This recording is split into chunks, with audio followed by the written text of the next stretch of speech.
வணக்கம். இப்போது நான் தனித்திருப்பதால் எனது முகக்கவசத்தை அகற்றியுள்ளேன். கொரோனா தொற்றிலிருந்து உங்களையும் உங்களை சுற்றியுள்ளோரையும் பாதுகாக்க நீங்களும் சுகாதார நடைமுறைகளை பின்பற்றுவதுடன் முகக்கவசத்தையும் அணிந்திருங்கள். டேன் தமிழொலியின் பிரதான செய்திகளுடன் நான் குணம் துஷ்யந்தன். முதலில் தலைப்புச் செய்திகள். இன்று நள்ளிரவு முதல் பொதுமக்கள் ஒன்று கூட அனுமதி வழங்கப்பட மாட்டாது என இராணுவ தளபதி அறிவிப்பு. இலங்கை போலீசாருக்கான பயிற்சிகளை பிரித்தானிய அரசாங்கம் உடனடியாக நிறுத்த வேண்டும் என ஜஸ்மின் சூகா கோரிக்கை. 12 வயதுக்கு மேற்பட்ட சிறுவர்களுக்கு கொரோனா தடுப்பூசிகளை வழங்க திட்டமிட்டுள்ளதாக பிரதமர் தெரிவிப்பு. நாட்டில் இன்றும் 2576 கொரோனா தொற்றாளர்கள் அடையாளம். மன்னார் மருதமடு அன்னையின் விண்ணேற்பு பெருவிழா இன்று நடைபெற்றது. லெபனானில் எரிபொருள் தொட்டி வெடிப்பு சம்பவத்தில் 20 பேர் உயிரிழப்பு.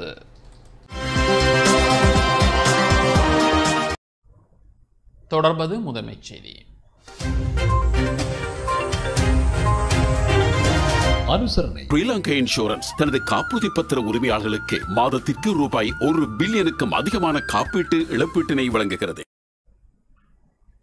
இலங்கை போலீசாருக்கான பயிற்சிகளை பிரித்தானிய அரசாங்கம் உடனடியாக நிறுத்த வேண்டும் என சர்வதேச உண்மை மற்றும் நீதிக்கான செயற்திட்டத்தின் நிறைவேற்ற பணிப்பாளர் ஜஸ்மின் சூகா கோரிக்கை விடுத்துள்ளார்.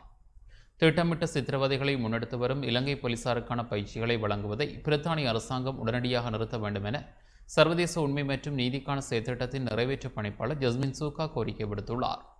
ஸ்கொட்லாந்து இலங்கை போலீசாருக்கு வழங்கும் பயிற்சிகளை நிறுத்துவதற்கு தீர்மானித்துள்ளதாக விடுத்துள்ள அறிவிப்பிற்கு வரவேற்பு தெரிவித்தும் பிரித்தானிய அரசாங்கத்திடம் அதிகொத்த தீர்மானத்தை முன்னெடுக்குமாறு கோரிக்கை விடுக்கும் வகையிலும் வெளியிடப்பட்டுள்ள அறிவிப்பில் இவ்வாறு குறிப்பிட்டுள்ளார்.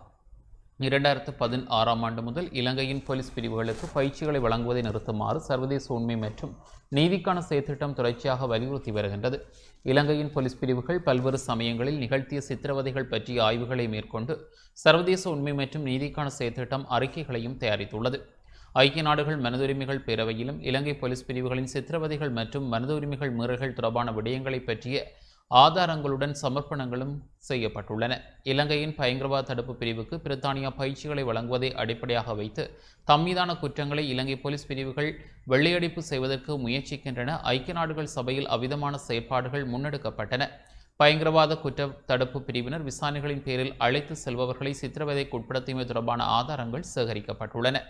அதில் குற்றவாளிகளின் பெயர்களும் உள்ளடக்கமாக உள்ளன. போலீசாரின் மற்றொரு பிரிவாக இருக்கும் விசேட அதிரடிப்படையானது போரின் போதும் அதற்கு பின்னரும் தமிழர்களை கடத்தல், விசாரணைக்கு அழைத்து செல்லுதல், தடுத்து வைத்தல், சித்திரவதைக்கு உட்படுத்தல் போன்ற நடவடிக்கைகளை முன்னெடுத்துள்ளது. விசேட அதிரடிப்படையின் அவ்விதமான செயற்பாடுகளுக்குரிய சாட்சியங்களும் பதிவாகியுள்ளன. அதனால் குற்றங்களில் ஈடுபட்டுள்ளவர்கள் மற்றும் இலங்கையின் போலீஸ் பிரிவுகள் பொறுப்பு கூறும் வரையில் அவர்களுக்கான பயிற்சிகளை வழங்குவதை பிரித்தானியா நிறுத்த வேண்டும் என சர்வதேச உண்மை மற்றும் நீதிக்கான செயற்திட்டத்தின் நிறைவேற்ற பணிப்பாளர் ஜஸ்மின் சூகா வலியுறுத்தியுள்ளார்.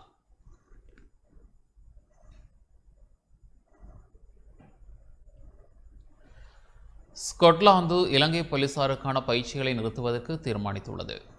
இலங்கை போலீஸ் அதிகாரிகளுக்கான பயிற்சியை இடைநிறுத்துவதற்கு ஸ்கொட்லாந்து போலீசார் தீர்மானித்துள்ளதாக டைம்ஸ் UK செய்தி வெளியிட்டுள்ளது.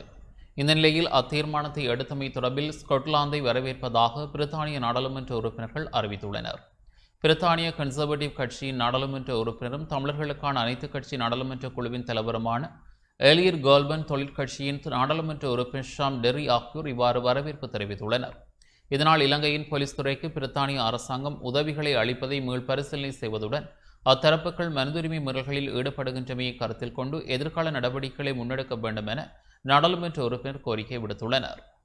இலங்கை போலீசார் தம் மீதான மனிதுரிமை மீறல்கள் மற்றும் சித்திரவதைகள் தொடர்பான குற்றச்சாட்டுகளுக்கு பொறுப்பு கூறல் மற்றும் உரிய மறுசீரமைப்பை மேற்கொள்ளுதல் ஆகிய விடயங்களை முன்னெடுக்கும் வரை அவர்களுக்கான பயிற்சிகளை இடைநிறுத்துமாறு ஸ்கொட்லாந்து போலீசாரிடத்தில் மனித உரிமைகள் கண்காணிப்பகம் கோரிக்கை விடுத்திருந்தது. அதற்கமைவாக ஸ்கொட்லாந்து இலங்கை போலீசாருக்கான பயிற்சிகளை நிறுத்துவதற்கு தீர்மானித்துள்ளதாக அறிவிக்கப்பட்டுள்ளது. இலங்கையில் மனித உரிமைகளை உறுதிப்படுத்தும் சூழல் தொடர்பில் தொடர்ச்சியாக அவதானித்து வருவதாக பிரித்தானிய வெளிவார அமைச்சர் டொமினிக் ராப் தெரிவித்துள்ளார். ஐக்கிய நாடுகள் மனித உரிமைகள் பேரவையில் பிரித்தானியா தலைமையிலான இணை அனுசரணை நாடுகளினால் இலங்கை தொடர்பில் நிறைவேற்றப்பட்ட 46(1) தீர்மானத்தை முழுமையாக நடைமுறைப்படுத்துவது தொடர்பில் உன்னிப்பாக கண்காணித்து வருவதாக பிரித்தானிய வெளிவார அமைச்சர் டொமினிக் ராப் தெரிவித்துள்ளார். இலங்கை விவகாரம் தொடர்பில் பொதுநலவாய அபிவிருத்தி ராஜாங்க அலுவலகத்துக்கு அனுப்பிய கடிதத்தில் இவ்வாறு குறிப்பிட்டுள்ளார். இலங்கையில் நிகழ்ந்ததாக கூறப்படும் மனிதுரிமை மீறல்கள் மற்றும் போர்க்குற்றங்கள் தொடர்பான சாட்சியங்களை சேகரித்தல், பாதுகாத்தல் தொடர்பான ஐக்கிய நாடுகள் மனிதுரிமை உயர்ஸ்தானிகரின் அலுவலக செயற்பாட்டுக்கான நிதி தடையின்றி கிடைப்பதையும் 2022ஆம் ஆண்டு வரவு செலவு திட்டத்தில் மேலதிகமாக ஒதுக்கப்படுவதையும் பிரித்தானிய வெளிவார அமைச்சர் டொமினிக் ராப் உறுதிப்படுத்தியுள்ளார்.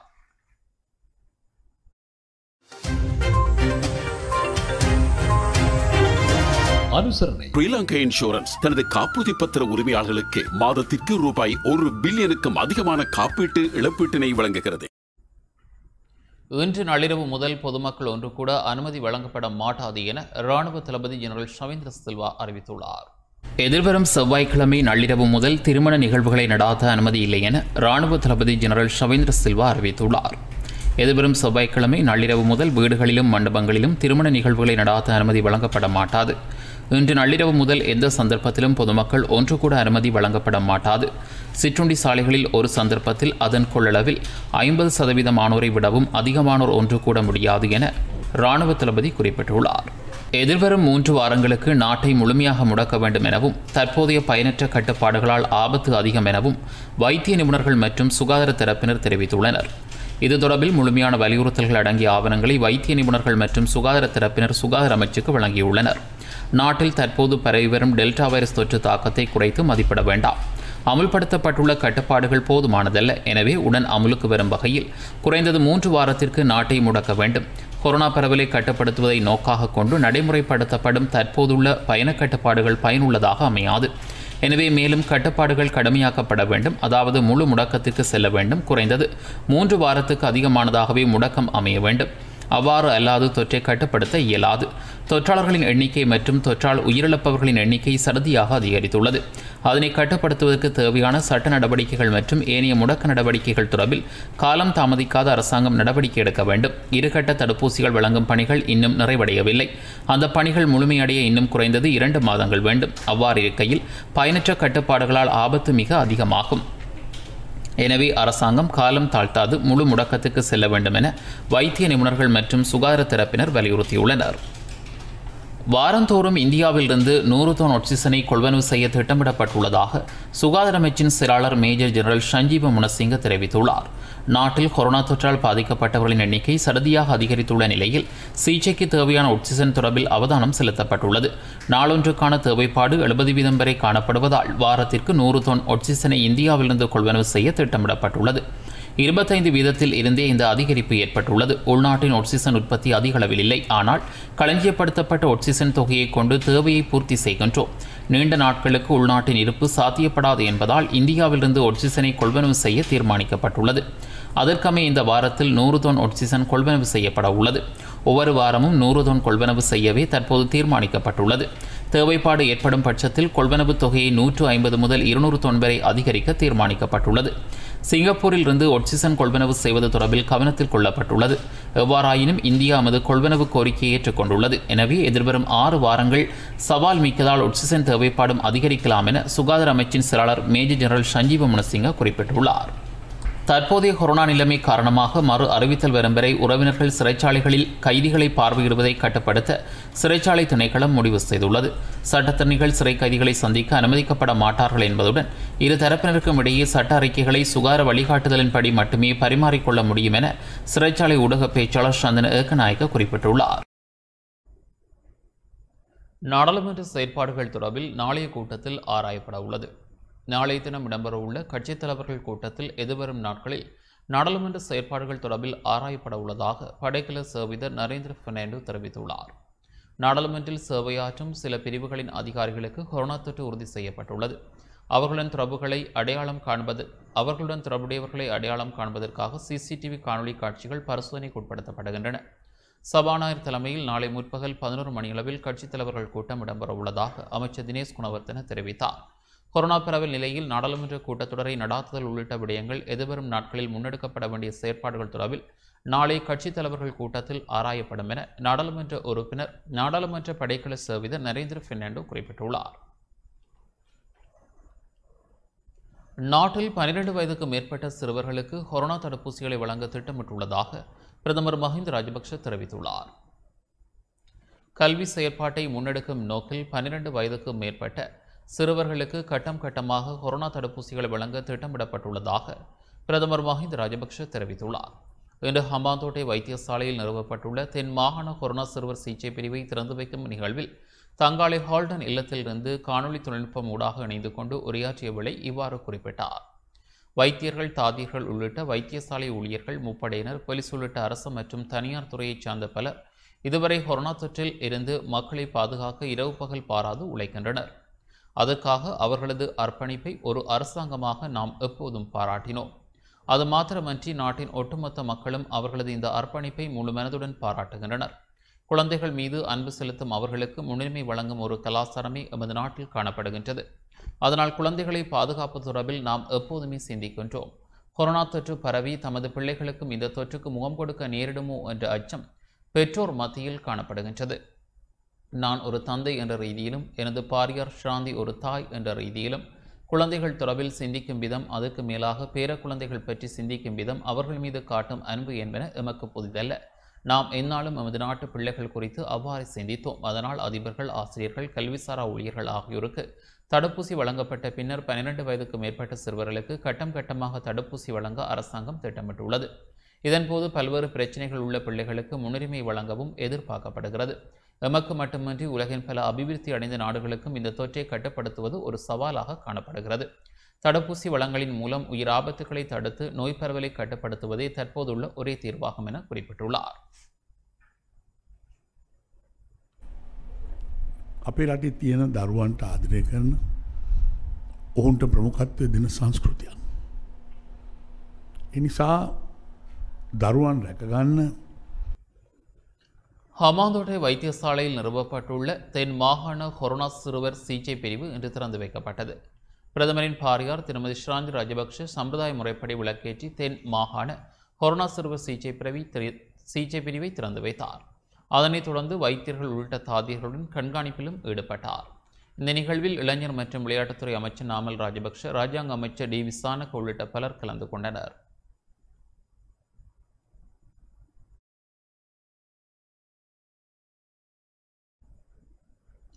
நாட்டில் இன்றும் 2576 கொரோனா தொற்றாளர்கள் அடையாளம் காணப்பட்டுள்ளனர். நாட்டில் இன்று மேலும் 2576 பேருக்கு கொரோனா தொற்று உறுதிப்படுத்தப்பட்டுள்ளதாக இராணுவ தளபதி ஜெனரல் ஷவேந்திர சில்வா தெரிவித்துள்ளார். இந்த தொற்றாளர்கள் அனைவரும் சித்திரை புத்தாண்டு கொத்தனையுடன் தொடர்புடையவர்கள் ஆவர். இது தொடர்பான அறிக்கையை சுகாதார மேம்பாட்டு பணியகம் இன்று மாலை வெளியிட்டுள்ளது. அதன் அடிப்படையில் நாட்டில் கொரோனா தொற்றுக்குள்ளானவர்களின் மொத்த எண்ணிக்கை 3,54,109 அதிகரித்துள்ளது. கொரோனா தொற்றிலிருந்து இன்று மேலும் 2387 பேர் பூரணமாக குணமடைந்து வீடு திரும்பியுள்ளதாக சுகாதார அமைச்சு தெரிவித்துள்ளது. அதற்கமைய கொரோனா தொற்றிலிருந்து பூரணமாக குணமடைந்தவர்களின் மொத்த எண்ணிக்கை 3,09,732 அதிகரித்துள்ளது. இந்த நிலையில் கொரோனா தொற்றுக்குள்ளாகி உயிரிழந்தோரின் மொத்த எண்ணிக்கை 5,935 அதிகரித்துள்ளது. அதனால் குணமடைந்தவர்கள் மற்றும் உயிரிழந்தவர்களை தவிர்த்து தற்பொழுது 38,442 தொற்றாளர்கள் சிகிச்சை பெற்று வருகின்றனர். யாழ்ப்பாணம் கொடிகாமம் சந்தை வியாபாரிகள் மற்றும் கடை வியாபாரிகள் 84 பேரிடம் மேற்கொள்ளப்பட்ட பரிசோதனையில் 17 வியாபாரிகளுக்கு கொரோனா தொற்று உறுதி செய்யப்பட்டுள்ளது. நேற்று யாழ்ப்பாணம் பொதுநா வைத்தியசாலையில் மேற்கொள்ளப்பட்ட பரிசோதனையிலேயே தொற்று உறுதி செய்யப்பட்டது. கொரோனா அபாயம் காணப்படும் சந்தை முடக்கப்படவில்லை என்பதுடன் தொற்று உறுதியானவர்களது வியாபார நடவடிக்கை மாத்திரம் நிறுத்தப்பட்டு மரக்கறி மீன் வியாபார நடவடிக்கைக்காக இன்று சந்தை வழமை போல திறக்கப்பட்டது. சந்தைக்குள் ஒரு சில மரக்கறி மற்றும் மீன் வியாபாரிகள் மாத்திரம் வியாபார நடவடிக்கைகளை மேற்கொண்டிருந்த போதும் ஓரிருவர் கொள்வனவில் ஈடுபட்டதை காண முடிந்ததாக எமது பிராந்திய செய்தியாளர் குறிப்பிட்டார். இவ்வாறு தொற்றாளர்கள் அடையாளம் காணப்பட்ட போதும் சந்தை முடக்கப்படவில்லை என மக்கள் விசனம் வெளியிட்டுள்ளனர். அண்மை காலமாக கொடிகாமம், பரணி, எழுதுமட்டுவாள், மிருசுவில், மீசாலை வடக்கு, சாவோய்ச்சேரி, கைதடி போன்ற இடங்களில் அதிகளவான கொரோனா தொற்றாளர்கள் எழுமாற்று பரிசோதனை மூலம் இனம் காணப்பட்டு வருகின்றனர். இதனால் சந்தை பகுதியை முடக்கி மக்களை பாதுகாக்க வேண்டும் என மக்கள் வலியுறுத்தியுள்ளனர். மட்டக்களப்பு மாவட்டம் களுவாஞ்சிக்குடி பிராந்திய சுகாதார பணிமனைக்குட்பட்ட களுவாஞ்சிக்குடி பகுதியில் 67 வயது முதியவர் ஒருவர் நேற்று மாலை கொரோனா தொற்றினால் உயிரிழந்துள்ளதாக பிராந்திய சுகாதார பணிமனை தெரிவித்துள்ளது.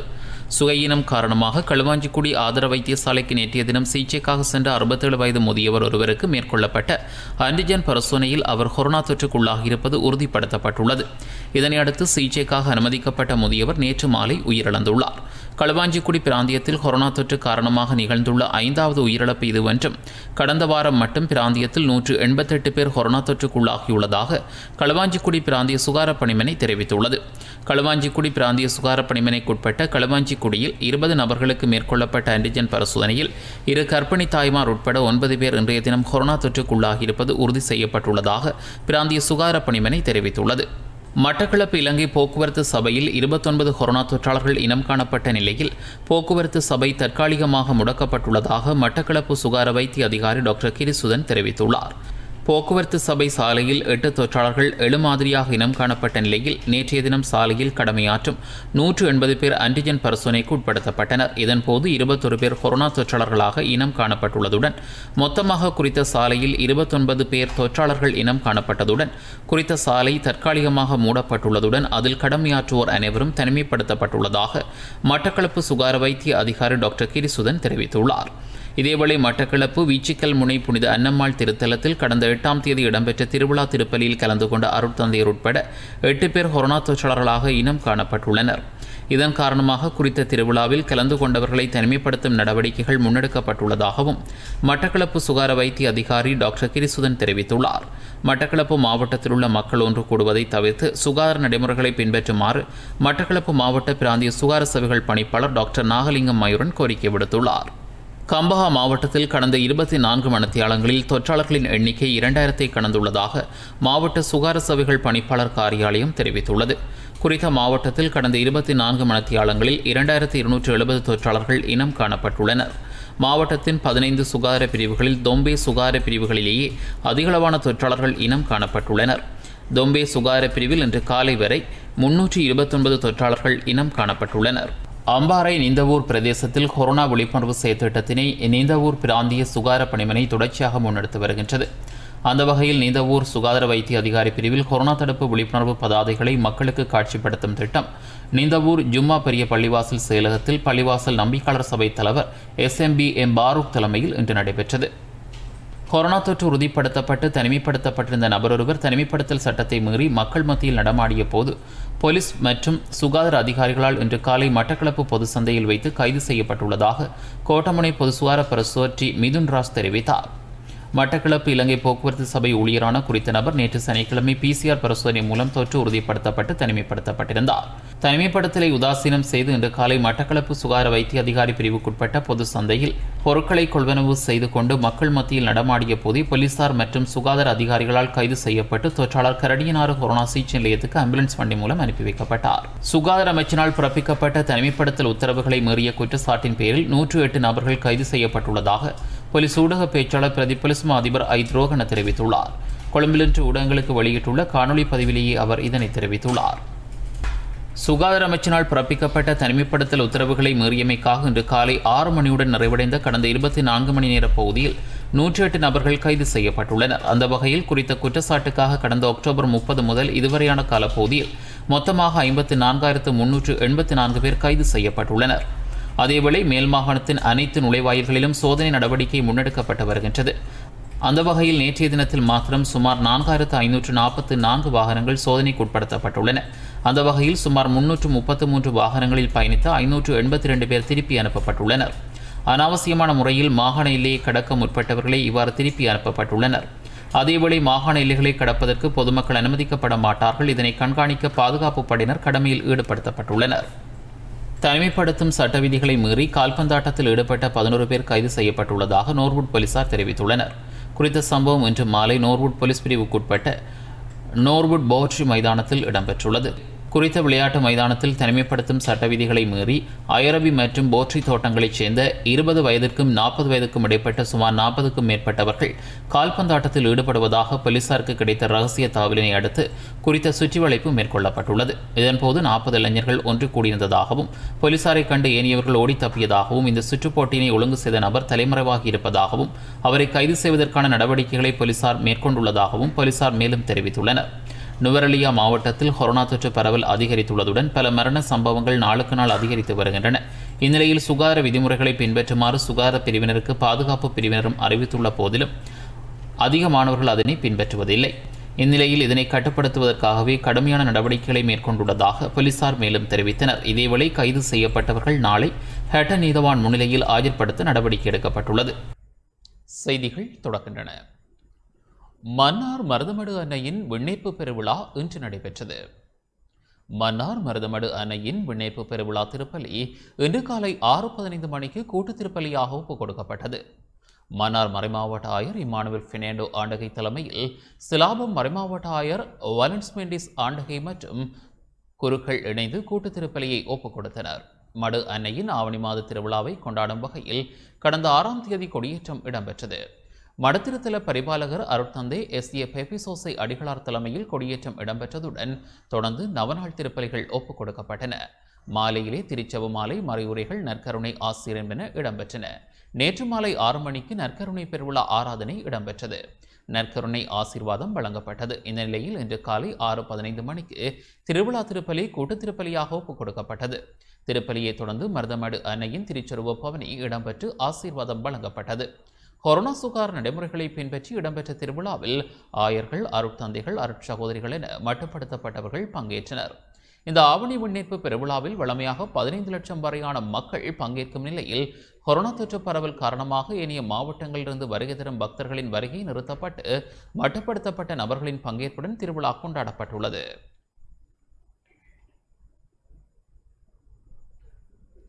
மட்டக்களப்பு புளியந்தீவு புனித மரியாள் பேராலய வருடாந்த திருவிழா இன்று நிறைவு பெற்றது. மட்டக்களப்பு புளியந்தீவு புனித மரியாள் பேராலயத்தின் வருடாந்த திருவிழா கடந்த 6ஆம் தேதி பங்குத்தந்தை ஜோர்ஜ் ஜீவராஜ் தலைமையில் கொடியேற்றத்துடன் ஆரம்பமான ஆலய திருவிழா திருப்பலி இன்று கொடியிறக்கத்துடன் நிறைவு பெற்றது. மட்டக்களப்பு மறை மாவட்டத்தின் பழமை வாய்ந்த கத்தோலிக்க ஆலயங்களில் ஒன்றாக கருதப்படும் மட்டக்களப்பு புளியந்தீவு புனித மரியாள் பேராலயத்தின் வருடாந்த திருவிழா இன்று காலை மட்டக்களப்பு மறை மாவட்ட ஆயர் அருட்கலாநிதி பொன்னையா ஜோசப் ஆண்டகை தலைமையில் பங்குத்தந்தை ஜோர்ஜ் ஜீவராஜ் அடிகளாருடன் அருட்தந்தையர்கள் இணைந்து ஒப்புக் கொடுத்தனர். ஜோசப் ஆண்டகை தலைமையில் இன்று ஒப்புக் கொடுக்கப்பட்ட திருவிழா கூட்டு திருப்பலியை தொடர்ந்து ஆலயம் ஒன்றில் இடம்பெற்ற அன்னையின் திருச்சிறுவ விசேட ஆசிரியருடன் சுகாதார நடைமுறையின் கீழ் மட்டுப்படுத்தப்பட்ட பங்கு மக்களுடன் கொடி இறக்கப்பட்டு ஆலய திருவிழா இன்று நிறைவு பெற்றது.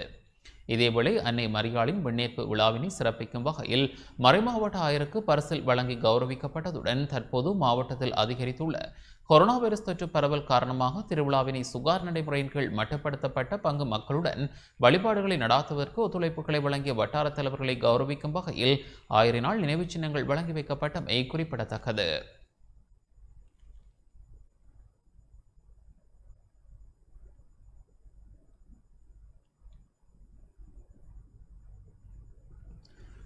ராஜாங்க அமைச்சர் ஐத்னிவாட் கப்ரால் இன்று இலங்கை வவுனியா பல்கலைக்கழகத்தை பார்வையிட்டார். நிதி மற்றும் மூலதன சந்தை மற்றும் அரசு தொழில் முயற்சி சீர்திருத்த ராஜாங்க அமைச்சர் ஐத்னிவாட் கப்ரால் இன்று இலங்கை வவுனியா பல்கலைக்கழகத்தை பார்வையிட்டார். இன்று காலை 11 மணிக்கு வவுனியா பம்பை மடுவில் அமைந்துள்ள பல்கலைக்கழகத்துக்கு விஜயம் செய்த ராஜாங்க அமைச்சர் அபிவிருத்தி பணிகள் தொடர்பாக விரிவாக ஆராய்ந்தார். அத்துடன் எதிர்காலத்தில் முன்னெடுக்க வேண்டிய அபிவிருத்தி பணிகள் தொடர்பாக நிர்வாகத்துடன் கலந்துரையாடலில் ஈடுபட்டார். பல்கலைக்கழக துணைவேந்தர் டி மங்களேஸ்வரன் தலைமையில் இடம்பெற்ற கலந்துரையாடலில் பல்கலைக்கழக நிர்வாகிகள் மற்றும் அமைச்சரின் இணைப்பாளர்கள் கலந்து கொண்டனர்.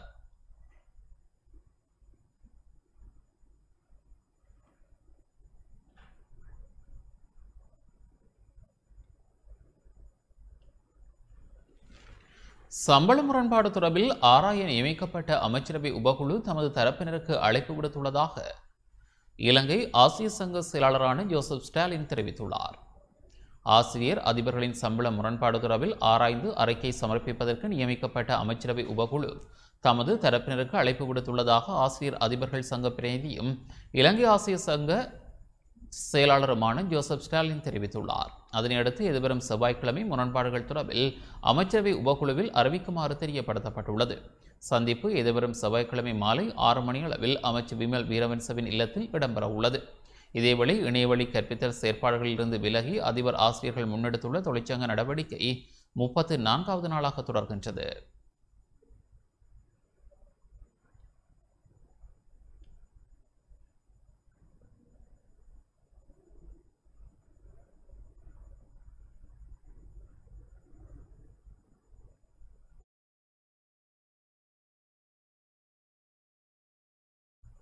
நாட்டின் அனைத்து சுற்றுலா வலயங்களிலும் உள்ள வீதிகள் அபிவிருத்தி செய்யப்படும் என அமைச்சர் ஜான்ஸ்டன் பெர்னாண்டோ தெரிவித்துள்ளார். நாட்டின் அனைத்து சுற்றுலா வலயங்களிலும் உள்ள வீதிகள் அபிவிருத்தி செய்யப்படும் எனவும் அபிவிருத்தி செய்ய வேண்டிய வீதிகள் தொடர்பான விரிவான அறிக்கையை வழங்குமாறும் நெடுஞ்சாலை அமைச்சர் ஜான்ஸ்டன் பெர்னாண்டோ ஆலோசனை வழங்கியுள்ளார். இன்று கொழும்பில் நெடுஞ்சாலை அமைச்சில் இடம்பெற்ற கூட்டத்தில் நெடுஞ்சாலை அமைச்சின் செயலாளர் R.W. பிரேமசிறிக்கு ஆலோசனை வழங்கப்பட்டுள்ளது. சுற்றுலாத்துறையின் ஊடாக நமது நாடு அதிகளவில் அந்நிய செலாவணியை பெறுகிறது. சுற்றுலாத்துறையை மேம்படுத்த வேண்டும். சுற்றுலாத்துறையை மேம்படுத்துவதாக இருந்தால் உட்கட்டமைப்பு வசதிகளை அபிவிருத்தி செய்ய வேண்டும். அனைத்தும் இலவசமாக அருகில் வரும் வரை காத்திருக்க முடியாது. நாம் பல வருடங்கள் முன்னோக்கி சிந்தித்து செயற்பட வேண்டும். நமது நாடு மிகவும் அழகான நாடு. இது முக்கியத்துவம் வாய்ந்த இடங்கள், அழகிய சூழல்கள், கடற்கரைகள், காடுகள், நீர்வீழ்ச்சிகள், ஆறுகள், ஏரிகள் மற்றும் மதஸ்தலங்கள் நிறைந்த நாடு. பல்வேறு காலநிலை வலயங்கள் உள்ளன. சில மணி நேரங்களில் வெவ்வேறு காலநிலை வலயங்களின் அனுபவத்தை பெற முடியும். உலகின் உயிரியல் பன்முகத்தன்மை கொண்ட இடங்களில் ஒன்றாக நமது நாடு காணப்படுகிறது.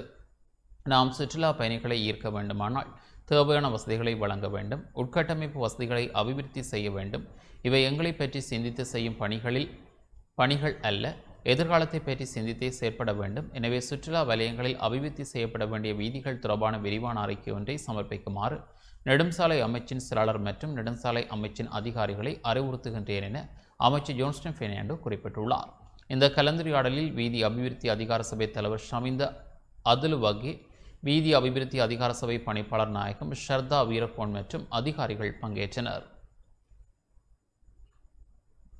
இந்தியா புதுடில்லியில் உள்ள இலங்கை உயர்ஸ்தானிகர் ஆலயத்தில் பாதுகாப்பு ஆலோசகர் பணியகம் அமைப்பதற்கு பரிந்துரைக்கப்பட்டுள்ளது. இந்தியா புதுடில்லியில் உள்ள இலங்கை உயர்ஸ்தானிகர் ஆலயத்தில் கூடிய அதிகாரங்களுடன் பாதுகாப்பு ஆலோசகர் பணியகம் அமைப்பதற்கு பரிந்துரைக்கப்பட்டுள்ளது. சாதாரணமாக உயர்ஸ்தானிகர் ஆலயங்களில் உள்ள பாதுகாப்பு அதிகாரி அலுவலகத்தை விடவும் அதிகாரங்களும் அலுவலர்களும் கூடிய வகையிலான பணியகத்தை அமைப்பதற்கு பரிந்துரைக்கப்பட்டுள்ளது.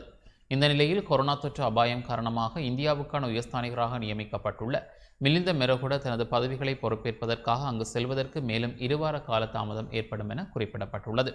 இதேவேளை இந்தியாவுக்கான உயர்ஸ்தானிகராக நியமிக்கப்பட்டுள்ள மிலிந்த மெரகுட 2 பகுதிகள் கொண்ட 27 பக்கங்களுடைய இலங்கை இந்திய உறவுகளை மேம்படுத்துவதற்கான பாதை வரைவு ஒன்றை ஜனாதிபதி கோட்டபாய ராஜபக்சவிடம் கையளித்துள்ளார். யாழ்ப்பாணம் கோப்பாயில் இடம்பெற்ற விபத்தில் இளம் குடும்ப பெண் உயிரிழந்துள்ளார். யாழ்ப்பாணம் கோப்பாய் கைதடி வீதியில் டிப்பர் வாகனம் மோதி இடம்பெற்ற விபத்தில் இளம் குடும்ப பெண் உயிரிழந்துள்ளார். இந்த சம்பவம் இன்று முற்பகல் 10:45 மணியளவில் இடம்பெற்றுள்ளது. கணவரும் மனைவியும் மோட்டார் சைக்கிளில் பயணித்த வேளை பின்னால் சென்ற டிப்பர் வாகனம் மோதியதில் விபத்து சம்பவித்துள்ளதாக போலீசார் குறிப்பிட்டுள்ளனர். மோட்டார் சைக்கிளின் பின்னிருக்கையில் அமர்ந்து சென்ற இளம் குடும்ப பெண் வீதியில் வீழ்ந்து தலைப்பகுதியில் படுகாயமடைந்த நிலையில் சம்பவ இடத்திலேயே உயிரிழந்துள்ளார். இந்த நிலையில் சம்பவம் தொடர்பில் கோப்பாய் போலீசார் மேலதிக விசாரணைகளை மேற்கொண்டு வருகின்றனர். குளத்தில் நீராட சென்ற உயர்தர பரீட்சைக்கு தோற்றவுள்ள மாணவர்கள் நீரில் மூழ்கி உயிரிழந்துள்ளனர். பூத்தள கட்டுக ககல்லே வாவியில் நீராட சென்று நீரில் மூழ்கி மரணமடைந்த 3 மாணவர்களின் சடலங்களும் இன்று காலை மீட்கப்பட்டுள்ளன என புத்தள போலீசார் தெரிவித்துள்ளனர். இம்முறை கல்வி பொதுத்தராதர உயர்தர பரீட்சைக்கு தோற்றவிருந்த மொன்றாகலை மகநாம தேசிய பாடசாலையில் கல்வி கற்று வந்த மாணவர்களே இவ்வாறு நீரில் மூழ்கி மரணம் அடைந்துள்ளனர். மொன்றாகலை மட்டுக்கம்பன பிரதேசத்தைச் சேர்ந்த 18 வயதுடைய RM தனஞ்சிய தேஷான், மொன்றாகலை ஜிரிகல மற்றும் ரத்தினப்பேட்டிய ஆகிய பிரதேசங்களைச் சேர்ந்த DP ரந்தீப தாரக, கோரளகமகே இமேஸ் ஆகியோரே இவ்வாறு மரணமடைந்துள்ளனர். மேற்படி மூவரும் தமது நண்பர்களை பார்வையிடுவதற்காக நேற்று வீடுகளிலிருந்து மோட்டார் சைக்கிளில் சென்றுள்ளனர் என்றும் மாலை வரை வீடு திரும்பாதன் காரணமாக பெற்றோர் அவர்களது தொலைபேசிக்கு அழைப்பை ஏற்படுத்தியுள்ளனர் என்றும் தெரிய வருகிறது. தொலைபேசி அழைப்புகள் செயலிழந்து காணப்பட்டதால் குறித்த மாணவர்களில் ஒருவரின் பெற்றோர் போலீஸ் நிலையத்துக்கு சென்று முறைப்பாடு செய்துள்ளார். இந்நிலையில் புத்தள படல்கும்பர வீதி கட்டுககல்கே வாவிக்கு அருகில் 2 மோட்டார் சைக்கிள்கள், தொலைபேசிகள் மற்றும் ஆண்கள் அணியும் ஆடைகள் காணப்படுவதாக மீனவர்கள் சிலர் புத்தள போலீசாருக்கு வழங்கிய தகவலுக்கு அமைவாக போலீசார் குறித்த இடத்துக்கு வந்து பிரதேச மக்களின் உதவியுடன் தேடி பார்த்த போதே குறித்த மூவரும் நீரில் மூழ்கி உயிரிழந்தமை தெரிய வந்துள்ளது. குறித்த மூவரும் பாவியில் நீராடி கொண்டிருந்ததை பிரதேச மக்கள் அவதானித்துள்ளனர் என தெரிவிக்கப்படுகிறது. மூவரின் சடலங்களும் பிரேத பரிசோதனைக்காக வைத்தியசாலையின் பிரேத அறையில் வைக்கப்பட்டுள்ளன. இச்சம்பவம் தொடர்பில் போலீசார் மேலதிக விசாரணைகளை மேற்கொண்டு வருகின்றனர். மக்கள் பிரதிநிதிகள் எந்த அரசாங்கம் வந்தாலும் உரிமையுடன் கூடிய அபிவிருத்தியை மேற்கொள்ள வேண்டும் என புதிய ஜனநாயக மக்கள் முன்னணியின் தலைவர் நடராஜா ரவிக்குமார் தெரிவித்துள்ளார். நாடாளுமன்ற உறுப்பினர் ரிசாட் பதியினால் வன்னி மக்கள் பாதிக்கப்பட்டிருந்தாலும் தீர்வு பெற்றுக் கொடுக்க தயார் என புதிய ஜனநாயக மக்கள் முன்னணியின் தலைவர் நடராஜா ரவிக்குமார் தெரிவித்துள்ளார். இன்று கிளிநொச்சி ஊடக மையத்தில் இடம்பெற்ற ஊடகவியலாளர் சந்திப்பில் இவ்வாறு குறிப்பிட்டார். ரிசாட் பதியுதீன் என்பவர் வன்னி மாவட்டத்திலே இருக்கக்கூடிய தமிழ் மக்களுடைய காணிகளை கொள்ளையடித்த கொள்ளையன். அதேபோல் அவனுடைய சகோதரர் ரிஃப்கான் கூட தமிழ் மக்களை அங்கே அடக்கி ஒடக்கி வாழ்ந்த வரலாறு இருக்கின்றது. வன்னி மண் இது எமது மண், இது எமது தமிழ் மண். உங்களுக்கு முஸ்லீம்களுக்கு நீங்கள் ஓடுங்க காத்தாக்குடிக்கு, இல்லாட்டி ஓடு கட்டா இருக்கு. இது எமனுடைய தமிழ் மண்ணை உங்களுக்கு இனிமேல் தாரை பார்த்து கொடுக்க முடியாது. வன்னியிலே ரிசாட் பதியுதீனுக்கு எதிராக எமது மக்களை எங்கே அடக்கி ஒடுக்கி வாழ்ந்தார்களோ அவர்களுக்கு எதிராக நிச்சயமாக நான் சட்ட நடவடிக்கை எடுக்கிறதுக்கு தயாராக இருக்கின்றேன். எமது மக்கள் வன்னியிலே இருக்கக்கூடிய மக்கள் ரிசாட் பதியுதீன் மூலியமாக பாதிக்கப்பட்டிருந்தால் நிச்சயமாக என்னுடன் தொடர்பு கொள்ளுங்கள், உங்களுக்கான தீர்வினை நாங்கள் பெற்றுத் தருவோம். எங்களுடைய மண்ணிலே வளர்ந்து எங்கேயோ இருந்து எமது மக்களை அடக்குவதற்கு ரிசாட் பதியுதீனுக்கு நாங்கள் தக்க பாடம் படித்து கொடுப்போம். ஆனால் சாரானுடைய தாக்குதலுக்கு ஈஸ்டர் குண்டு தாக்குதலுக்கு இன்று கைது செய்யப்பட்டு இருக்கிறார். அது மாத்திரமல்ல, இஸ்ஸாலினுடைய மரணத்திலும் கூட இவரை கைது செய்ய வேண்டும். இன்றே இந்த குடும்பம் ஒரு சீரழிஞ்ச குடும்பமாக இருக்கின்றது. ஒரு கேவலங்கட்ட குடும்பம் ரிசாட் பதியுதீன் குடும்பம். தன்னுடைய மனைவியும் கூட ஏதாவது பாரிய குற்றச்சாட்டுகளில் ஈடுபட்டு அவர்களுக்கு எதிராக வழக்கு நடந்து கொண்டிருக்கிறது. ஆனால் தன்னுடைய கணவருக்கு பதவி வேண்டும் என்று சொல்லி இவரும் எங்கேயாச்சும் போனாரோ தெரியல எனக்கு. ரிசாட் பதியுதீனுடைய மனைவி, அவருடைய தகப்பனார், வாப்பா, நானா எல்லாரும் சேர்ந்து இந்த சிறுமியை பாலியல் ரீதியாக துஷ்படுத்தப்படுத்துவதற்காக சம்பந்தமாக இன்று சிறை கூடத்தில் இருக்கிறார்கள். யாழ்ப்பாணத்தில் உள்ள நாவலர் கலாசார மண்டபத்தின் தற்போதைய நிலை தொடர்பில் பலரும் அதிருப்தி வெளியிட்டுள்ளனர். யாழ்ப்பாணத்தில் உள்ள நாவலர் கலாசார மண்டபத்தின் தற்போதைய நிலை தொடர்பில் மக்கள் பலரும் கவலையும் அதிருப்தியும் வெளியிட்டுள்ளனர்.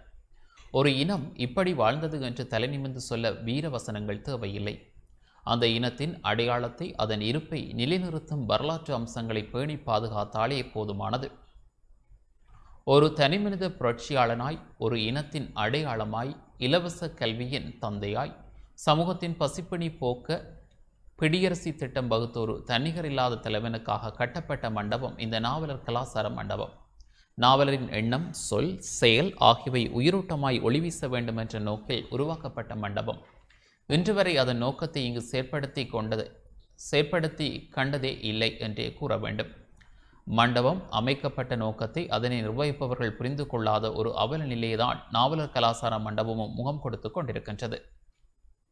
இந்து சமய கலாசார அலுவல்கள் திணைக்களத்திற்கு சொந்தமான இந்த மண்டபம் யாழ்ப்பாணம் மாநகர சபையிடம் தற்காலிக பாவனைக்காக வழங்கப்பட்டு 35 ஆண்டுகளை கடந்துவிட்டது. உரிய தரப்பினர் எத்தனையோ தடவைகள் உரிய முறையில் கேட்டும் அதனை தர மறுப்பதன் நோக்கம் எதுவென்று புரியவில்லை என மக்கள் விசனம் வெளியிட்டுள்ளனர்.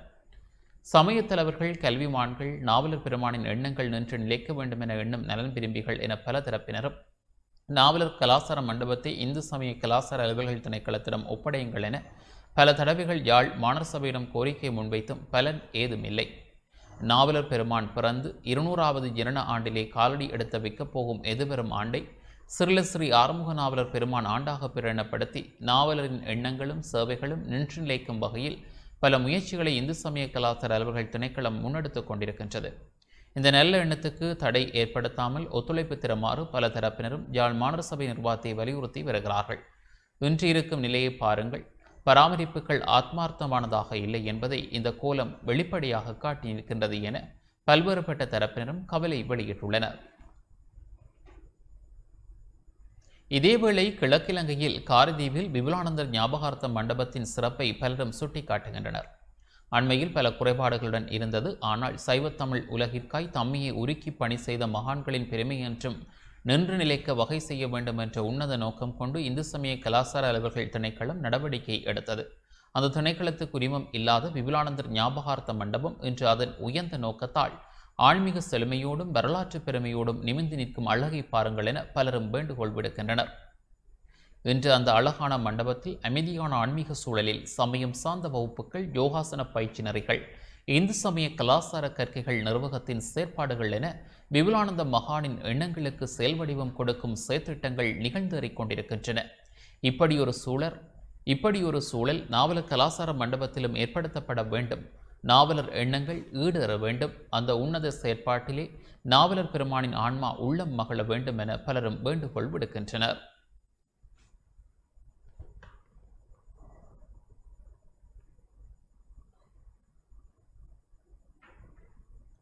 அம்பாறை இறக்காமம் பணியாளர்கள் மேய்ச்சல் திரையின்மையால் பாதிக்கப்பட்டுள்ளனர். அம்பாறை மாவட்டம் இறக்காமம் பகுதியில் கால்நடைகளுக்கான மேய்ச்சல் திரையின்மையால் கால்நடை வளர்ப்பில் பல்வேறுபட்ட பிரச்சினைகளை எதிர்நோக்குவதாக மக்கள் விசனம் வெளியிட்டுள்ளனர். அம்பாறை மாவட்டம் இறக்காமம் பிரதேச பிரிவுக்குட்பட்ட அரபா நகர் கொங்குடாங்கல் கிராமத்தில் உள்ள கால்நடை வளர்ப்பாளர்கள் தங்களது கால்நடைகளுக்கான மேய்ச்சல் திரையின்மையால் கால்நடை வளர்ப்பில் பல்வேறுபட்ட பிரச்சினைகளை எதிர்நோக்கி வருவதாக விசனம் வெளியிட்டுள்ளனர்.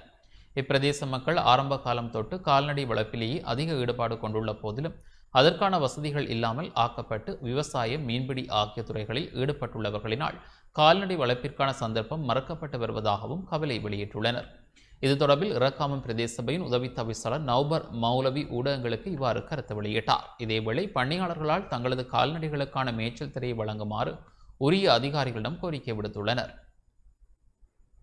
இறக்காம பிரதேசத்தில் இருக்கிற கால்நடை பண்ணையாளர்கள் எங்களுக்கு நான் இந்த பிரதேசத்தினுடைய உபதவிசாளர் அடிப்படையிலே என்னிடத்தில் அவர்கள் மேய்ச்சல் தரை சம்பந்தமாக முறையீடு செய்தார்கள். அப்போது இந்த பிரதேசத்துக்கு இந்த பகுதியில பார்க்கிற போது அடாத்தாக இந்த காணிகள் விவசாயிகளாலும் ஏனைய செல்வந்தர்களாலும் பிடிக்கப்பட்டு விவசாய காணிகளாகவும் காளைகளாகவும் மாற்றப்பட்டிருக்கிற இந்த பரிதாபமான ஒரு நிலையை பார்த்துதான் இந்த பண்ணையாளர்கள் இவ்வாறான ஒரு முயற்சியிலே அவர்கள் ஈடுபட்டிருக்கிறார்கள். காலநிலை எங்களுக்கு 4000க்கு மேற்பட்ட மாடு இறக்காம குடியில் பிரதேசத்துக்கு உட்பட இடம் உண்டு, ஒரு தானம் உண்டு இல்லை. அந்த அடிப்படையில் கனத்த மாடுகள் இந்த வருஷம் செத்தி இப்படி மீடியாக்கள் ஊடகங்கள் விரையும் இதை நாங்கள் அதுகள் இழுத்து தாட்டி தானிக்கும் வந்திருந்தால் நாங்கள் ஏற்கனவே காட்டியும் கணக்க சேதங்கள் ஏற்பட்ட நிலையில் எங்களுக்கு இடத்தை புதிய அதிகாரிகள் பண்டாடி அழகா பண்டாடிச்சா ரிசர்வேஷனை கழிச்சு எங்களுக்கு தந்தா தான் நாங்கள் இந்த மாடு கன்றுகளை ஊரோட வச்சு ஈக்கலாம். வேற வேற பகுதிகளில் போய் எங்களால் ஏலாம். 8ஆம் ஆண்டு எங்களுக்கு கால்நடை அபிவிருத்தி சங்கத்தில் நாங்கள் ஒரு கால்நடை சங்கம் மட்டும் சேர்ந்துருந்து எங்களுக்கு 1800 ஏக்கர் எங்களுக்கு எங்களோட இறக்காமத்துக்கு கால்நடை அபிவிருத்தி சங்கத்தில் எங்களுக்கு காணி ஒதுக்கணுன்னா தீகாபி ரோடு அதை இப்படி வளைச்சி என்ன இருந்த ஆக்கள் எல்லாம் குறைய தருந்து இதால் வளைச்சி இப்படி இட்டங்கடையில் வளைச்சி விரங்கடையும் எங்களுக்கு காணி ஒதுக்கப்பட்டிருந்து அந்நேரம் பெரிய பிரச்சனை உண்டு தர அந்த காணி ஒதுக்கீடு நின்றோன்னா பயங்கரவாதம் எங்களோட கால்நடை அபிவிருத்தி சங்கத்தில் அந்த இது இல்லாமல் அப்படி தூக்கி அள்ளி குப்பையில் ஓடு போட்டு